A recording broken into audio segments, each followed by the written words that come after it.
Joining us now is Stephen Moore, author of The Trump Economic Miracle. Stephen, welcome back to the program. Tell us about your new book, The Trump Economic Miracle. Hi, Charlie. Thanks for having me on. Well, this was a book that we've been working on for the last 2 years. This was written by Arthur Laffer, the most famous economist in the world, and myself. And it really, what it does is it sets out to show what happened under Trump, and we believe it was an economic miracle. And by the way, Charlie, guess who came up with this title of the book? Trump. He did. Yeah, it's kind of a funny story behind it. We went to see him about a couple months ago, and we said we had this new book coming out, and he was very enthusiastic about it. And he said, "Well, what's the name of it?" And we said, "We're going to call it Trumponomics 2.0." He said, "No, I don't like that. Call it the Trump Economic Miracle." So that's how we came up with the title. By the way, he wrote the foreword to the book, which was really sweet of him. And it really, this is important for people who, if you're for Trump, you should read it.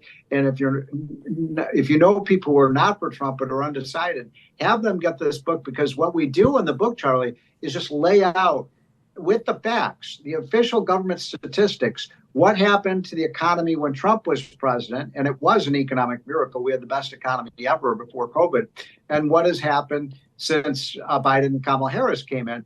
And I think we look at 20 major statistics, things like what happened to people's real incomes, middle-class people, what happened to the price of gasoline, what happened to the price of eggs and groceries, what happened to mortgage interest rates, what happened to small business conditions, what happened to consumer confidence. I could go on and on, the stock market. On 20 of the 22 major statistics and measurements, Trump is superior to Biden, and in many cases by a mile. So anybody who's voting on the basis of the economy and the pocketbook issues, this book really lays out a very strong case for Trump.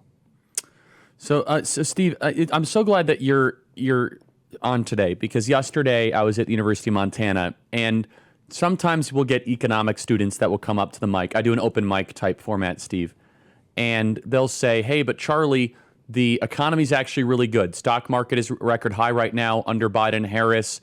The employment numbers are really good, and all these economists say that Trump will wreck the economy." Please walk through in methodical detail, Steve. We have a couple minutes here. What Donald Trump accomplished when he was president? What do the irrefutable metrics and numbers show? Well, first of all, I had a very similar experience. I was at SMU University in Dallas. I don't know if you've been to that school. Yes, of course. Charlie, all over the country. And I was surprised, most of the students, it was a kind of debate Biden versus Trump. And I'd have to say, even at SMU, which is Texas, most of the students were, and actually there were some older people there who were actually for Biden. A lot of them were. And I said, look, it's very simple. If you're voting on, whether you like Donald Trump or not or something, I can't convince you otherwise. But if you're voting on the money in your wallet, the pocketbook issues, there's no comparison. I mean, Trump had a huge, even the stock market. It is true the stock market is up, but remember, Charlie, you have to adjust these things for inflation. So inflation is up by 21. And when you adjust these things for inflation, we had a far superior stock market under Trump than Biden. Now, is the economy getting a little better? It is. But people are still way underwater on their incomes. I always say this election is going to come down to the 3 I issues. And I think you know what those are, Charlie.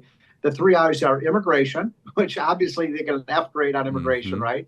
Real incomes for middle income families. That's the second I, incomes. Those are down by $1,000 under Biden and up by $5,000 under Trump. And the third is inflation. And that one's a no-brainer, right? We had almost no inflation under Trump. And Biden has risen the price of everything by 25, 30% when you look at the necessities. So, by the way, every poll shows that most Americans think the economy is headed in the wrong direction, and I think the country's headed in the wrong direction. And you know why? Because it is. No, and Steve, I think that is actually the best argument. Instead of getting into the weeds about cherry-picked macroeconomic data, and Blake and I, we talk about this a lot, 70% of the country thinks the economy is crummy. Yeah, so and something is they can amiss. just intuitively sense a lot of things are off. Exactly. Yeah, and so Steve, in your book, hold on, can I just correct you on one? Please. You said people intuitively, but I think that's not even the right word. they get it. They go to the grocery store. They see it every day. You can't spin this, Charlie. You can't spin the economy to people. They know what they're feeling. They know whether they can pay their bills. In my family, I don't pay my bills. My wife pays the bills. And she got so angry at me. She goes, Steve, you have no idea how much things cost. I said, you paid $400 this week for groceries? She said, yeah, that was our grocery bill. Look at our utility bill. So people are financially stressed out. That's exactly right. And so let's go through then what Donald Trump was able to accomplish. Why was he able to pull off this economic miracle? What did he do, Steve, that unleashed the greatest American economy of our lifetime? Well, I think the very short answer to that question, Charlie, is there's a very, very clear difference in these two candidates. Donald Trump, whether you love him or hate him, and I have great admiration for Trump, but I don't agree with him on everything, but I agree with him on most things. Donald Trump is a businessman. He's a success. He knows how to make money. He knows how to hire people. He knows how to make a payroll. Kamala, I guess she's claiming she worked 1 year for McDonald's. I don't know if that's been verified yet, but we don't even know if that's true. But let's give her the benefit of the doubt. She has 1 year of experience working for a business, and the rest of her life she's been in government. So why would anybody think someone who spent their whole life in government would have a superior record on the economy than someone who actually knows how the economy works? I mean, Kamala Harris has no idea how businesses work, how to meet a payroll, how to make a profit. I mean, she talks about these greedy, profitable companies. Well, Kamala, why don't you go out and start a company and see if you can be profitable? Then you can complain. Yeah, I think that's, by the way, the McDonald's thing, I think is a fraud, right? Like the McDonald's thing, it's stolen valor. It seems so. I feel like they'd be able to prove it at this point. Lies, as somebody said, somebody has to have a really, really unimpressive career if they have to boast about 1 year at McDonald's. It's the only job she ever got without nepotism. That's right. So let's play cut 75 here, please. The 4 years he was in office, we were doing good, absolutely good. Kamala, she's already in office and ain't done. And, there was more work too. We were able to afford things.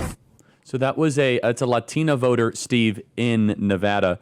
30 seconds. Is that consistent with what you're hearing on the ground? People that remember the Trump economy better?